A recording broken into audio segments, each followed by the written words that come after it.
এদিকে বিহারে ভোটার তালিকার সংশোধন নিয়ে আজও কিন্তু সংসদ চত্বর একেবারে উত্তপ্ত। ইন্ডিয়া জোট বিক্ষোভ দেখাচ্ছে, প্রিয়াঙ্কা গান্ধী সহ কংগ্রেস সাংসদরাও বিক্ষোভে অংশ নিয়েছেন।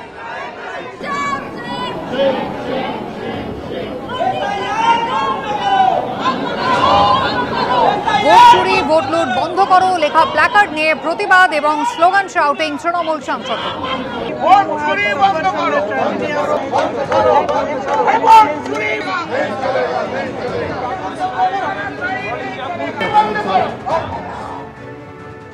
আজকে যেটা সবচেয়ে গুরুত্বপূর্ণ বিষয় হচ্ছে এসআইআর আর লোকেদের ভোট চুরি।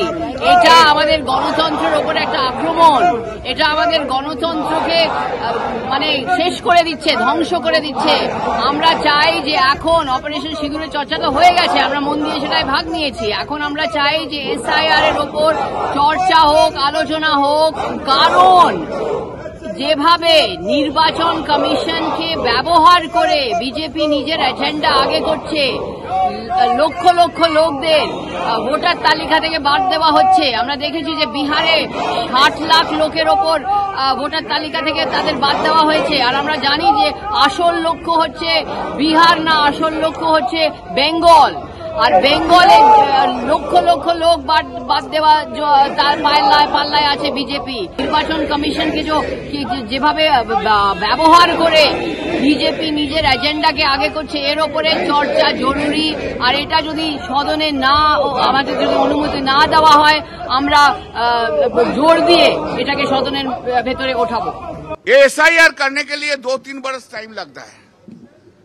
2003 में जब हुआ था, 2000 साल से शुरू हुआ था, अभी 6 महीना का अंदर सब कुछ खत्म कर देंगे बोल रहा।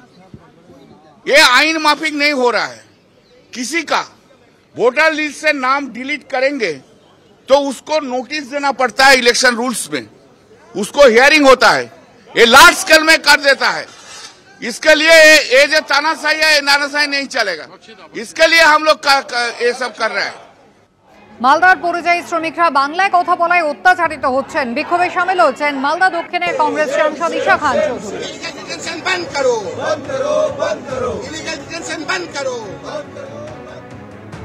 The issue is that for the last many months across India, many migrant laborers who work outside in different cities all across India. Now what we're seeing the last 6 months, in all the different states, they're being harassed, beaten by mobs, and also the police nowadays are arresting them and placing them in camps. Now they are from especially Bengali migrant workers. They are from Bihar. They are from Assam. What is happening now? The police are arresting them in detention camps, keeping them for 2-3 weeks. And one of them has been expelled from the country. From my constituency, he's been expelled, sent to Bangladesh. Our claim is that the Indian citizens have the right to work all across India. This is a fundamental right, and to move throughout India freely. The government has no right to detain them for 3 weeks and expel them to what the government wants to do for illegal immigrants. That is a separate issue. We have nothing to say. They are putting Bengali and Assami people into detention camps, like concentration camps. This is not right. This is against our fundamental right of the Constitution. সংসদে মকরদ্বারের সামনে India জোটের প্রতিনিধিরা, সাংসদরা তারা কিন্তু আজও বিক্ষোভে শামিল হয়েছেন। স্লোগান দেওয়া চলছে। নিয়ে কি বললেন কেন্দ্রীয় প্রতিমন্ত্রী সুকান্ত মজুমদার। टीएमसी हमेशा ही ऐसी करती रह रही है, क्योंकि उनको पता है कि उनका जो वोट बैंक है वो रोहिंग्याज और बांग्लादेश से आए हुए मुसलमान हैं, तो उसका नाम न कट जाए इसके लिए वो ऐसा कर रहे हैं।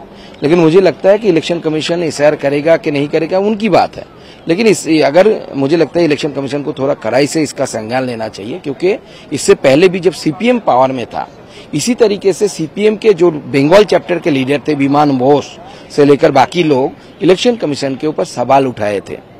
उस समय की इलेक्शन कमीशन ने सीपीएम के ऑल इंडिया जनरल सेक्रेटरी को एक लेटर भेजा था, शोकॉज लेटर, कि आप बताओ, कारण बताओ कि आपके लोकल यूनिट्स इलेक्शन कमीशन पर सवाल उठा रहे हैं, क्या आपका एफिलिएशन क्यों ना कैंसिल किया जाए, पॉलिटिकल एफिलिएशन। इस तरीके की कड़ाई से डिसीजन या जो भी है इलेक्शन कमीशन को लेना चाहिए, मुझे ऐसा लगता है।